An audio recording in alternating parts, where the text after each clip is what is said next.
radio play for this week is entitled Justice. It is a dramatization based on a story which will be found in the fascinating pages of next Sunday's issue of the American Weekly, the educational and entertaining magazine distributed with every Hearst Sunday newspaper from coast to coast. It is a sunny afternoon in 1885. A new sign is being nailed on the porch roof of a Western saloon, which already bears the identification of the Virginia Rose. You best drive home another nail in it, Two-Gun. You don't want no Idaho brainstorms blowing her down. How's that, Fred? Yeah, looks right proper to me. Darned if that won't stop folks from questioning my authority. There it is in letters most a foot high. Judge Fred Mank, notary public, justice of the peace, the law west of the Comanches. Oh, I think it looks just lovely, Judge Mank. Not a mite lovelier than Emmy Cooper, the little Virginia Rose my place was named after. Now, Judge, you really mustn't say such things. What do folks think? Hey, Fred. Yeah? I'd like for you to come down off this here rickety ladder. Well, come ahead, Two-Gun. Who's keeping you up there? You are. I want to know if this sign's all right now. As long as the sign don't get blowed down, it's all right. Come on, now, get off that perch.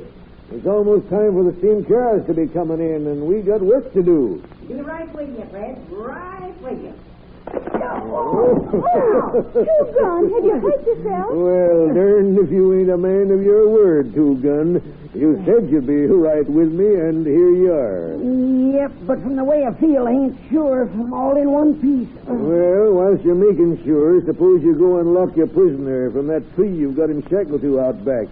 I got to hand down my sentence in his case this morning. I'm a-going, Fred. I'm a-going. Hey, Two-Gun, throw your legs. Here come the boys to see me dispense with justice. Yeah, you're coming in, Emmy? Of course I am. That's what I came over for.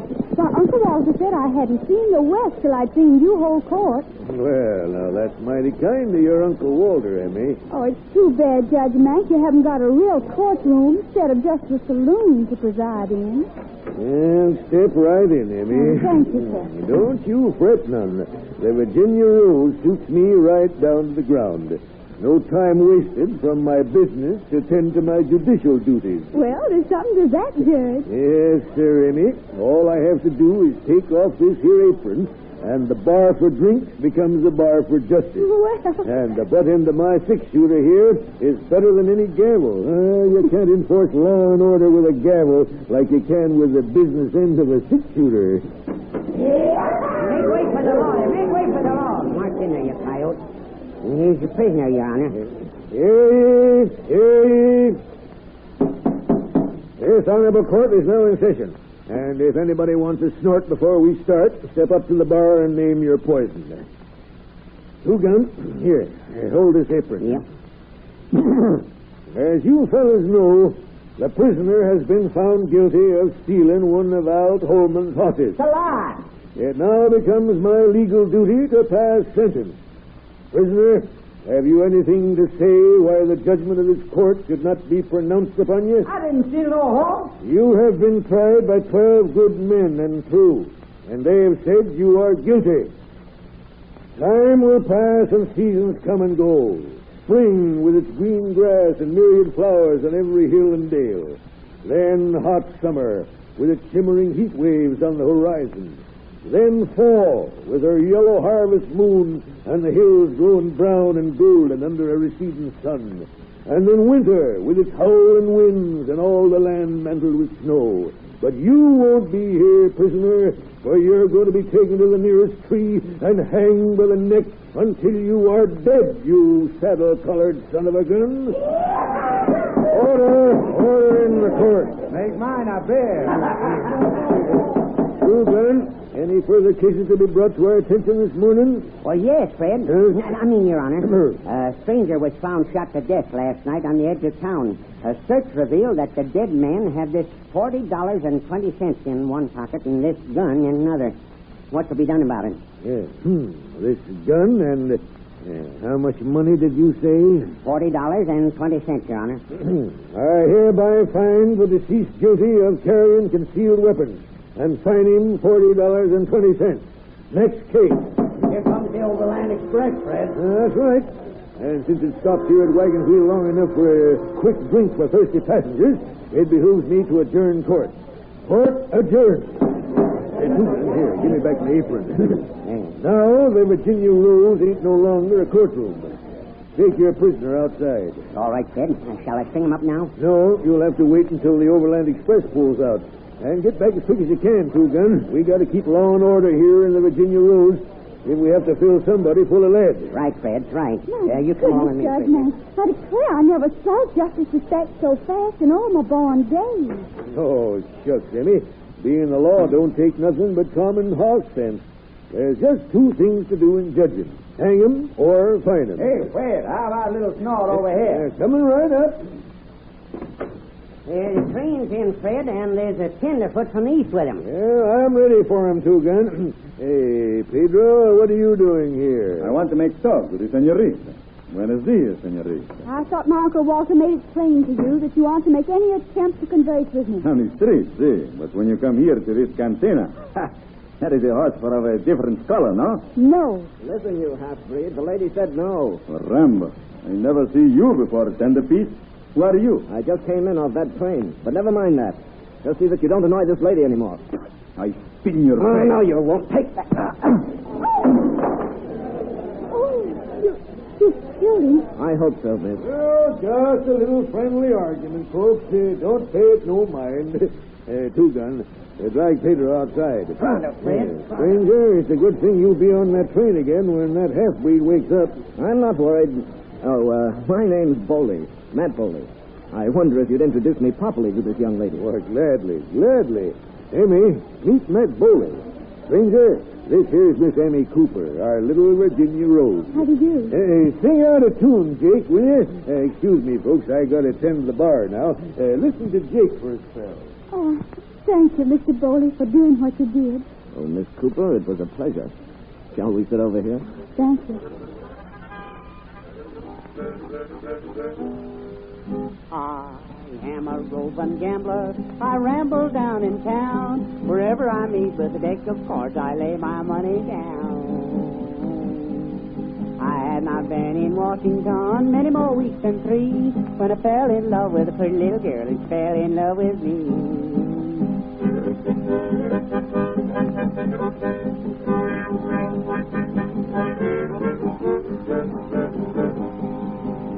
She took me in her parlor. She threw me with her fan.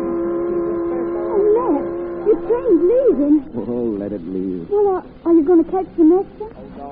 I'm not interested in trains anymore, Emmy. Leave your dear old mother and with a gambler go.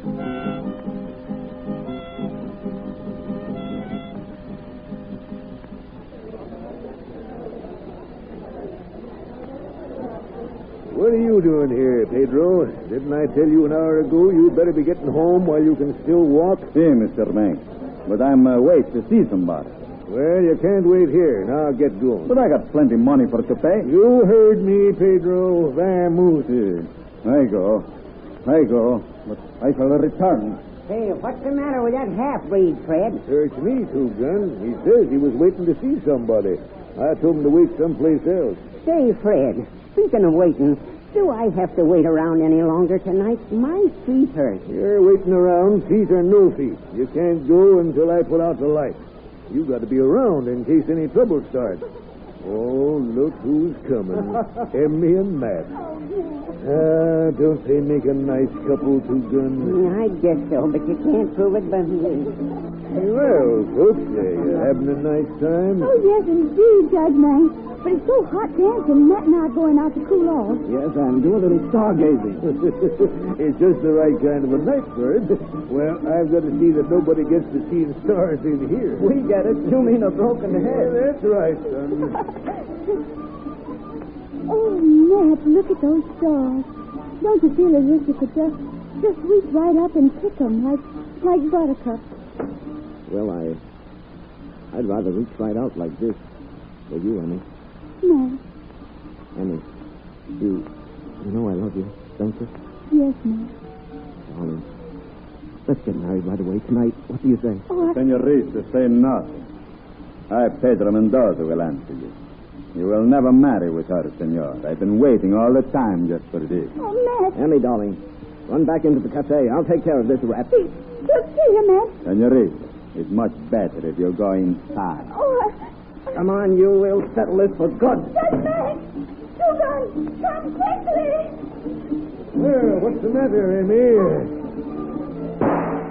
Oh, he killed him. Who's killed who? Pedro, he shot Matt. Oh, Dugan. They come a-running. There's official business to be took care of. Be right with you, Fred. Right with you. Soon as I get my shoes back on. Come without 'em. It's your gun and handcuffs you'll need, not your shoes. Matt, are you all right? Yes, I'm all right, but don't come out here, Emmy. I've killed Mendoza. Oh, What's that? Yeah, I got to investigate here. It was self-defense, wasn't it, son? Yes, Judge. He threatened me, but I got the drop on him. Hold on here. The half-breed ain't got no gun on him. What's this? Pedro didn't have no gun? He ain't got no gun on him, and there ain't none anywhere around. This is mighty serious, son. We've only your word for it. oh, Matt, darling, if only I'd stayed with you. It's all right, Emmy. Yeah, don't be so sure about that. I'll have to take you into custody. You've confessed to killing this feller. I guess Fred here can't do nothing but sentence you. Judge Matt, what are you going to do? I don't mind saying this will take thinking over. Dugan's perfectly right, legally. You'll have to submit to arrest, Matt. We'll try you in the morning. Oh, Matt. I stayed in place 99 days with my face turned to the wall. Hear ye. This honorable court is now in session. And if anyone wants a snort before we start, step up to the bar and name your poison. Dugan, call the case waiting trial. The state of Texas v.S. Matt Foley. Defendant pleads self-defense, but the victim was found unarmed.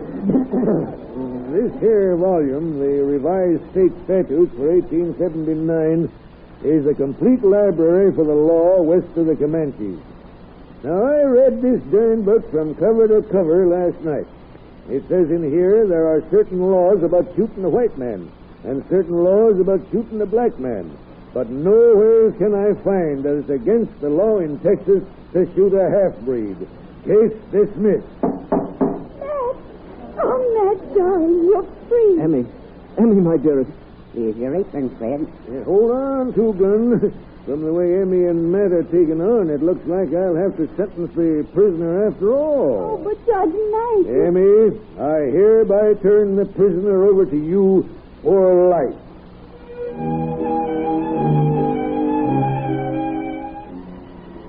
You have just heard a dramatic radio version of Frontier Justice, as it was practiced in the Old Southwest.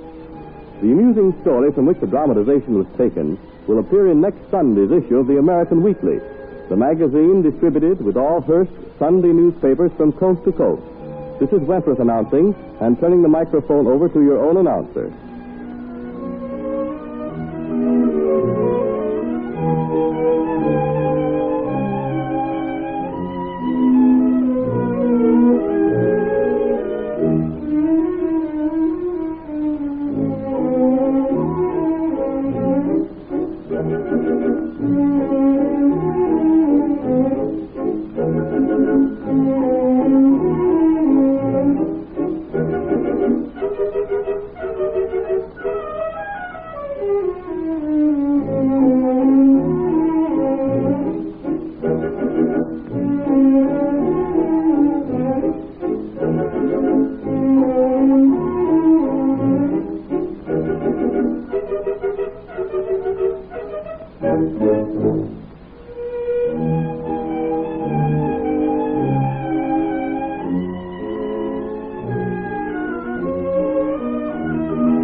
Our radio play for this week is entitled Lady Dude.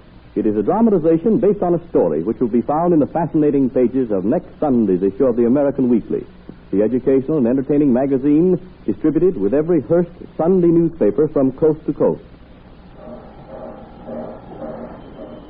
The Cheyenne special is about to pull out for the West. In drawing room A of car 156, Alida Van Cleve and her aunt, Banshee, are being installed with due ceremony by the town's most eligible bachelor, Reginald Courtly. Where do you want these flowers put, Alida? Oh, just any place.